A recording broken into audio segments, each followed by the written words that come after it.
Uzaqdan qalibiyyətin səsi gəlir. Yoxsa qulağımın cingiltisidir. Mən danışa bilmirəm. Mən alt çənədəki ağıl dişimi çıxardandan sonra həyatımda bir çox dəyişikliklər baş verdi. Amma bunların heç birinin fərqində deyil idim. Daha sonra bir yazı ilə qarşılaşdım ki, ağıl demək olmaz, bəlkə gələcəkdə diş həkimi oldum. Uzun sardığın xəzinə girməkdən qorxduğum mağaradadır. Mən fikirləşirəm ki, hər bir insan həyatında bircə dəfə də olsun bunu yoxlamalıdır. Və artıq mən telefona baxıb danışanda mən deyəsən danışa bilmirəm. Bəli, bir sürü gözəl falan olur. Mən danışa bilmirəm. Mən uca elə bir heç danışa bilmirəm. Niyə belə olur bilmirəm. Ağlımda o qədər düşüncə var ki, mən hansı düşüncədən necə başlayacağımı, mənim üçün yaxşı olacağını bilmirəm. Və sadəcə danışmaq istəyirəm və bu videoda mən sadəcə danışacağam. Burada artıq mən elə fikirləşmirəm ki, mən bu videonu YouTube videosu olaraq paylaşacağam. Mən sadəcə hal-hazırda elə fikirləşmək istəyirəm ki, bu video sırf mənim üçündür, necə məndə olan digər videolar kimi. Əgər fikrimi tam çatdırmağı bacarsam, o zaman bu videonu YouTube kanalımda paylaşacağım. Ki mənim YouTube kanalımda məni izləyən insanlar da bir nevi ilhamlansınlar. Yox, görsəm ki, mən fikrimi tam olaraq çatdıra bilmirəm. Yenə beynimdə olan faylların, papkaların hamısı açılıb, tökülüb. Mən onları bir-bir qovluqlara yığmalıyam, səliqəyə salmalıyam, hamısını adlandırmalıyam. Artıq bu getmirsə, o zaman mən bunu saxlayacağam. Əgər fikirləşirsinizsə, siz bunu bacara bilməyəcəksiniz. Onsuz da bacara bilməyəcəksən. Hər şey dediyimiz anda təbii ki, bunları da nəzərə alırıq. Mənim çox sevdiyim, sevərək izlədiyim bir çox YouTuberlər var ki, onlar da sadəcə kamera qarşısına keçib, öz çaylarını götürüb, sizi də öz çaylarını içməyə dəvət edib, sadəcə sizinlə söhbət edirlər. Salam dəyərli YouTube izləyicilərim. Bu artıq mənim videoya neçənci dəfə başlamağımdır, bilmirəm. Yox, bilirəm, bəlkə 5 ya da 6-cı dəfədir ki, eyni cümləni təkrar edirəm. Hər nə qədər YouTube videosu çəkməmişdən öncə bunu öz-özümə təkrar edərkən cümlələr çox sıralı, çox bir-biri ilə möhtəşəm bağlayıcılarla, ədatlarla bu qərara gəldim ki, artıq nə və necə olursa mən spontan danışmağa başlayım. Olan sözləri, cümlələri bildiyim qədər sizə çatdırım. Ona görə də mən istəyirəm ki, YouTube kanalımı həyatdan çox şey, bəlkə də hər şey olaraq sizinlə paylaşım və bugün bir qədər söhbət edək. Dostlar, əslində sizinlə bölüşmək istədiyim, qəlbimin dolu olduğu çox şey var. İlk öncə başlamaq istəyirəm, məni təəccübləndirən və son zamanlar bunun haqqında çox məqalə, çox yazı və bilgi topladığım şeylər. Mən biraz ağrılı olduğum üçün ki, keçən həftə ağıl dişlərimin hər ikisini də çıxartdırmışam. Və bu bir qədər məni incidir və mən fikirləşirəm ki, birazdan mənə qızdırma gələcək, nəsə özümü narahat hiss edirəm, amma ümid edirəm ki, keçər. Keçməsini çox istəyirəm, çünki hal-hazırda etməli olduğum, fayllara yığıb adlandırmalı olduğum çoxlu iş var. Əslində ümumi baxsaq, bunları xırdalaşdırsaq da çoxdur, böyük eləsək də çoxdur. Nəsə, ümumiyyətlə mən sizinlə danışmaq istədiyim, bölüşmək istədiyim bir şey var ki, mən alt çənədəki ağıl dişlərimi çəkdirəndən sonra bu mənim üçün çox çətin olmuşdu. Çünki biz onu cərrahi yolla, osteotomi ilə çəkdik. Mənim diş ətim kəsildi, oradan dişi çıxartdılar. Şansdan, çümblük almanlar demiş, mənim dişim qırılmadı və mən üst çənədəki ağıl dişlərimi çəkəndən sonra bütün evdə ağıl dişlərimi axtarmışam. Hardadır mənim dişlərim? Axırda anama zəng edəcəm, narahat olma, məndədirlər. Sonra onu tapdı, şəklini mənə yolladı, dedim, hə, 4-ünə də artıq sahibəm. Mən alt çənədəki ağıl dişimi çıxardandan sonra həyatımda bir çox dəyişikliklər baş verdi. Amma bunların heç birinin fərqində deyil idim. Daha sonra bir yazı ilə qarşılaşdım ki, ağıl dişləri spiritual mənası var və onlar çıxdıqdan sonra həyatda bir çox dəyişikliklər baş verir. Bildiyiniz kimi, mən bir şeydə əgər ruhsal, necə deyərlər, spiritual məna görürəmsə, o şeyə daha çox bağlanıram. Bir sözün qısası, deməli, sonra mən üst çənə ağıl dişlərim çıxandan sonra bir də araşdırdım və gördüm ki, deməli, Çin təbabətində tam sizə məqaləni oxumayacağam və tam əzbər danışmayacağım, sadəcə aldığım, həzm elədiyim və bildiyim qədər sizə bölüşəcəm. Deməli, Çin təbabətində belə bir şey var ki, bizim hər bir dişlərimiz müəyyən meridianlara ayrılır və hər bir meridian özlüyündə bizim orqanlarımıza xidmət edir. Və hər bir dişlərimiz nəsillərdən gələn karmalardır. 7 karmaya qədər gedir və hətta bizdə 8-ci sırada dişlər var. Amma bu nədənsə 7 karmaya qədər yazılmışdı, bəlkə də 7-8. Təbii ki, maraqlı olanlara mən həmin linki, məqalənin linkini göndərə bilərəm. Siz oradan oxuya bilərsiniz. Deməli, əslində dişlərdə olan karies sizə həyatınızda nəyisə qaydasına qoymağınız üçün olan bir siqnaldır. Dişlərin çürüməsi, diş əti problemləri hamısı və bir çoxu həyatla bağlıdır. Çində olan diş həkimləri də bunu adətən bu cür müalicə edirlər və 8-ci diş kanalları qəlblə əlaqəlidir. Qəlblə bildiyimiz kimi sevmək, sevilmək, gözəl şeylər. Sevgi deyəndə hər şey olan sevgi nəzərdə tuturuq. Və digər dişlər də, misal üçün mən belə xatırlayıram ki, 5-ci dişlər böyrəklə əlaqəli idi. Sizdə əgər həmin dişdə problem varsa, sizin həmin orqanınızda da hər hansı bir problem ola bilər. Adətən bu iltihab olaraq özünü göstərir. Mədə-bağırsaq problemləri də var. Sadəcə bunu dəqiq bilmirəm. Qısa məlumat verə bilərəm ki, bu məni çox təəccübləndirdi və mən çox sevindim ki, ümumiyyətlə psixosomatikanı sevdiyim kimi, burada da mən çox sevindim ki, dişlər baxsaq, sadəcə mən bilirəm qıcıma, yəni brutismus xəstəliyi, dişləri qıcıma, o streslə əlaqəlidir. Psixosomatikada bunun nə ilə əlaqəli olduğunu bilmirəm. Lakin digər orqanları müəyyən qədər əlaqələndirmək olur. Amma söhbət dişlərə gələndə insan bir qədər təəccüblənir. Sən demə, dişlərin də öz ruhsal mənaları var imiş. Buna çox sevindim. Ümumiyyətlə, mən fikirləşirəm ki, davamiyyət qalibiyyətdir. Hal-hazırda bir çox tələbə, bir çox abituriyent, bir çox insan, hamı, içi mən qarışıq, bu il girəndən bəlkə də 1, 2, 3-cü imtahana hazırlaşıram. İmtahan veririk. Mən hal-hazırda Bakıda olan o təbii fəlakət üzündən, təbii fəlakət ucbatından, təbii fəlakət də deməyim, təbii fəlakətin çox versiyaları yaşanır. Sadəcə nəyisə ucbatından master imtahanları, magistr imtahanlarının təxirə salınması, tələbə oyanır səhər tezdən, imtahana hazırlaşır, yoldadır, bilmir buraxılacaq, bilmir təkrar keçiriləcək, o stres, o həyəcan. Bəzən insan fikirləşir ki, sənin 11 illik təhsilin gün sonunda 3 saata bağlıdır. Sən o 3 saat ərzində bütün öyrəndiklərini maksimum orada verimli olub yazıya tökməyə çalışırsan. Amma mən deyərdim ki, bu insanın bütün öyrəndikləri demək deyil. Bəzi çərçivələr olur ki, həyatda bəzi şeylər sizə o çərçivədən kənara çıxmağa icazə vermir. Sərhəddir, insan özünü genişləndirə bilməz. Xeyr, əksinə bu həmin an üçün bizə lazım olan bəzi çərçivələrdir. Mən misal üçün qəbul imtahanında 600-dən çox bal yığdım. Amma yığsam da mənə artıq fərqinə varıram ki, mən 607 bal yığmışam deyib belə özümü, necə deyim, rəqəmlərə sığışdırmaq istəmirəm. Mən bir çox insan tanıyıram ki, onlar yığdığı ballarla indinin özündə belə, bəlkə də 50 yaşlar olsa belə övünəcəklər. Təbii ki, övünsünlər, bu onların haqqıdır, zəhmətidir, övünə bilərlər. Amma şəxsən mənim tanıdığım 700 bal yığan rəfiqəm də var. Amma biz onunla danışanda, söhbət edəndə, hər hansı bir şeydən söhbət açanda o qədər sadəlövh, o qədər təvəzzəkar davranır ki, insan fikirləşir ki, insan sadəcə rəqəmlərdən ibarət deyil. Təbii ki, insan sadəcə rəqəmlərdən ibarət deyil, biz bunu bilirik. İnsan öz zəhmətinin, öz əziyyətinin qarşılığının bir qədər o əziyyətə nail olmayan, o zəhmətə nail olmayan insanlar tərəfindən kiçildiyini, küçümsəndiyini türklər demiş görəndə üzülür. Ona görə təbii ki, özün müdafiə təsir mexanizmi. Özünün müdafiə mexanizması olaraq başlayır demək ki, yox, mən bu qədər bal yığmışam və yaxud və ilaxır. Lakin siz görürsünüz ki, gün sonunda bir qədər özünüzdə olanda hər şey bu demək deyil. Və dəfələrlə imtahan vermiş biri olaraq bunu deyə bilərəm ki, artıq imtahan mənim üçün bir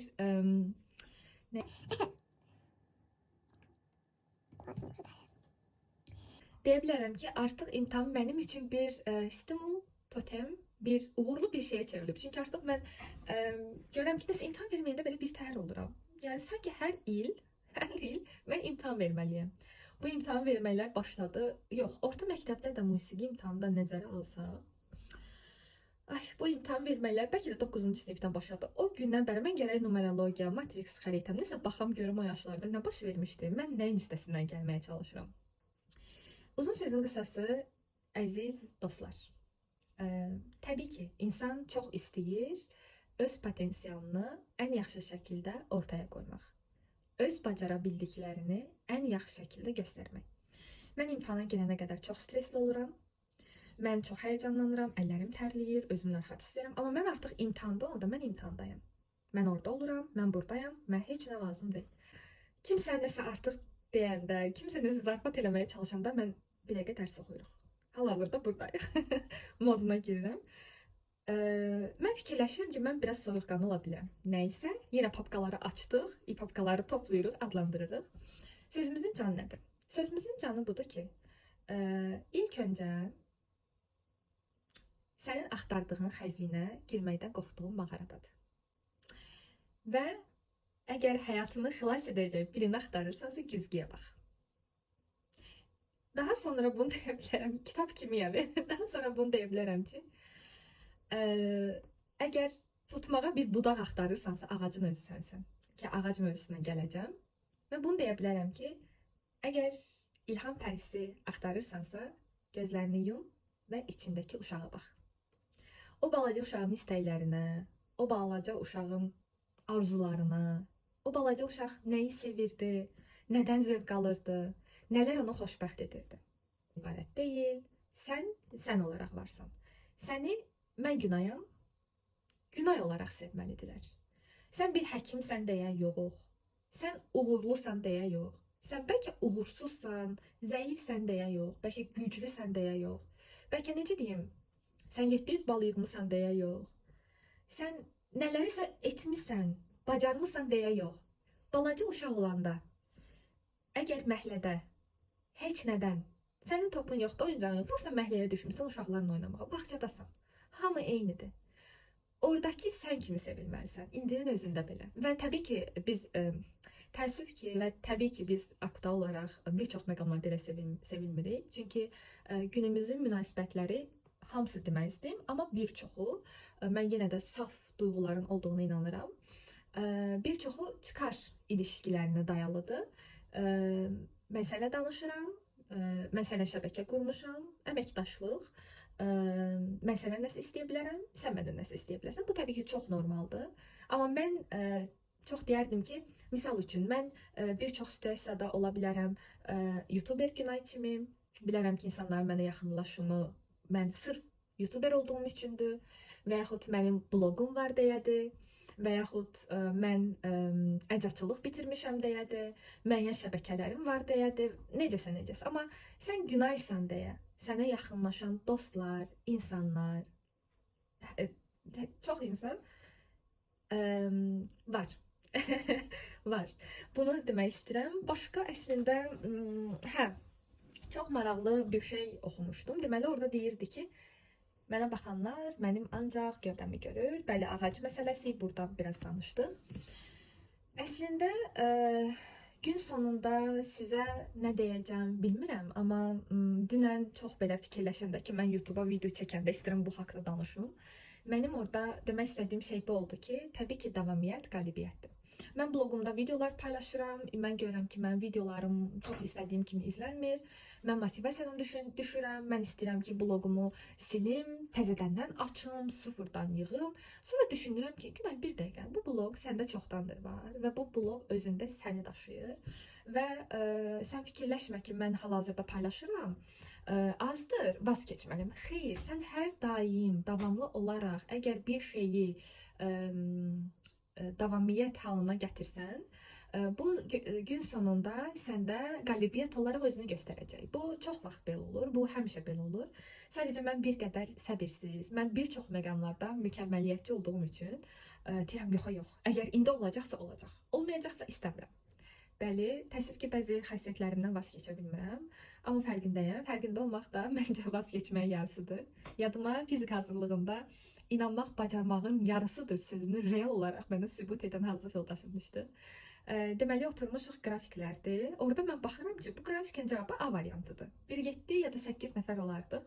Digər uşaqlar B yazmışdı çoxsu, C yazmışdı falan, amma A yazan mən idim. Mənim yanımda oturan, məndən köçən həmin hazırlıq yoldaşım.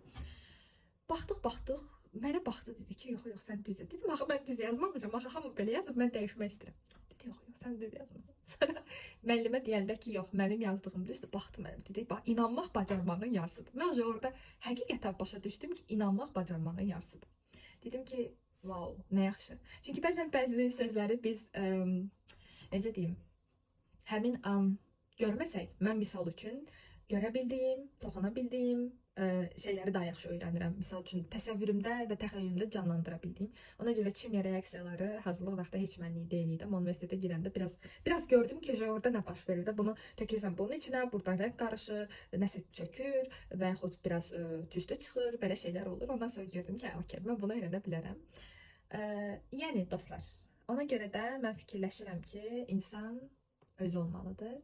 Bir çox yerlərdə, bir çox məqamlarda, təbii ki, yaş keçdikcə düşdüyümüz ortam, düşdüyümüz insanlar bizi müəyyən maskalar geyinməyimizə səbəb olacaq. Amma mən hər birimizə arzu edirəm ki, gün sonunda evdə olanda, ev dediyim sadəcə ev deyil. Ev dediyim təkcə sadəcə ailədə deyil. Bəzi dostlar, bəzi insanlar, siz o maskanı çıxarıb rahatlıqla özünüz ola bilərsiniz və o biləsiniz və özünüz olanda sizi sırf özünüzsünüz deyə insanlar qəbul eləsin. Siz də insanları da qəbul edin. Bir söz daha var idi ki, sən sevdiyin qədər sevir səni dünya. Yoxsa dünya, biz pisləyirik dünyanı. Deyirik, ay hər şey belədir, ay elədir, heç nə bacarmıram, heç nə.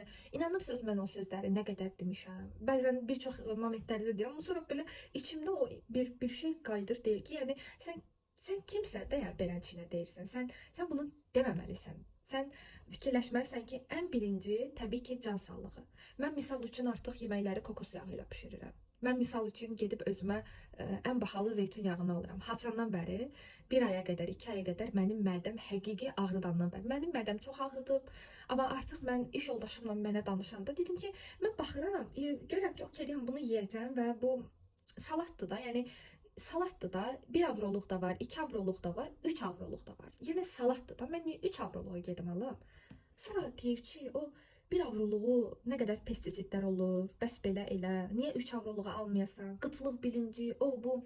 İş yoldaşımla belə söhbətlər edirik və maraqlısı da budur ki, işdə bir nevi özün kimi insan olanda insan daha belənciyinə şey olur ki, okey, yəni mən başa düşürəm. İşdə mən elə bil ondan öyrənirəm.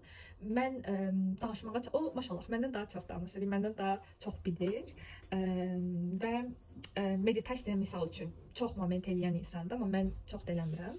Nəysə, uzun sözün qısası, fərqinə vardım ki, sən özünə əgər ən yaxşısını layiq bilmirsənsə, kim sənə ən yaxşısını layiq biləcək? Sən əgər özünə demirsənsə, mən çox zənginəm, mən varlıyam, sən necə zəngin varlı olacaqsan? Yəni, maraqlı bir şey var dostlar, sizdən bunu bölüşüm. Mən nə üçün pilot olmaq istəmirəm? Nə üçün demirəm ki, mənim təyyarəm olsa, mən təyyarə sürüm? Niyə? Çünki mənim belə bir arzum və istəyim yoxdur. Amma mən istəyirəm MacBook almaq, misal üçün. Mən ola bilərəm, çünki elə bir arzu var. Mən istəyirəm Singapura getmək. O mənim arzumdur, Baliyə getmək. Niyə? Çünki mən onu getmişəm artıq. Mən artıq oradayam. Artıq mən ona sahibəm deyə mən onu arzu edə bilirəm. Buna aid çox cümlələr də var, çox sözlər də var. Gecə yarısı kütüphanəsi kitabını oxumaq istəyirdim. Çünki çox qabağıma çıxırdı. Və mən PDF olaraq düz oxuya bilirəm, amma mən çox istəyirəm ki, kitabı əlimdə alıb oxumaq. Neçə dəfə olub ki, PDF oxuduğum kitabı aldırmışam. Bəli, mən universitetə qəbul olanda xalam qızı ölümə fısıldayan adamını almışdı və belə gəlirdi, deyir ki, metrodayım, qızlar mənə baxırlar ki, bu gənc qızın əlində ölümə fısıldayan adam belə də tutub. Sonra qardaşıma şeyə aldırmışdım, Qurdlarla Koşan Qadınlar, başqa kitablar da aldırmışam. Deyirəm, al mənə kitab, onlar da alırlar, sağ olsunlar. Uşaqlıqdan da kitab hədiyyələrim olub, çox xoşduram əslində kitab hədiyyələrini. Əvvəl daha çox olurdu, amma indi azdır, amma istəyirəm olsun yenə. Nəysə, Levanla danışırdım və mənə dedi ki, dedi kitab alım. Dedim, aslında dedim gecə yarısı, getdi aldı. Opsi, yəni toxuna biləcəyim kitab var. Oxumamışam, oxumaq istəyirəm, biraz baxmışam. Yəni oxusam oxuyacağım və axacaq bir kitabdır. Ona görə istəyirəm ona sahib olum. Hə, onu oxuyum. Nəsə belə işlər. Başqa etdiyim maraqlı şeylər, əslində çox var maraqlı şeylər. Mən ad günümdə, yubileydə, 25 yaşımda istədim ki, maraqlı bir video paylaşım. Amma fərqinə vardım ki, mənim bəzi belə klik atmalı olduğum şeylər var. Onları tam olaraq atandan sonra mən paylaşa bilərəm nəsə. Maraqlı videolar, maraqlı reelslər, maraqlı təkliflər varsa buyurun. Mənim ağlımda var, amma sizin də hər hansı bir sualınız olarsa, sizi maraqlandıran nəsə, əslində danışacağım, bölüşəcəyim çox şey var. Amma mən yenə də deyirəm, qarşımda bir insan olarsa mən danışacağam, o mənə sual verəcək, mən ona cavab verəcəm, o mənə sual verəcək, söhbət açacaq. Məndə hal-hazırda başımda olan papkalar beləncə dağılıblar. Düzdür, bəzilərini biraz yerləşdirdim, amma bəziləri hələ də qalıb. Demək istədiyim odur ki, özünüzü sevdiyiniz qədər sevilirsiniz. Can sağlığınıza fikir verin. Siz əgər özünüz üçün ən yaxşısını layiq bilirsinizsə, həyatda, insanlar demirəm, həyat sizə yaradan Allah necə adlandırırsınızsa, o sizə ən yaxşısını layiq biləcək. Ona görə özünüzə yaxşı baxın, özünüzün qayğısına qalın. Mən də gedim birazdan qızdırmamı ölçüm, görüm hər şey yaxşıdırmı. Hələlik.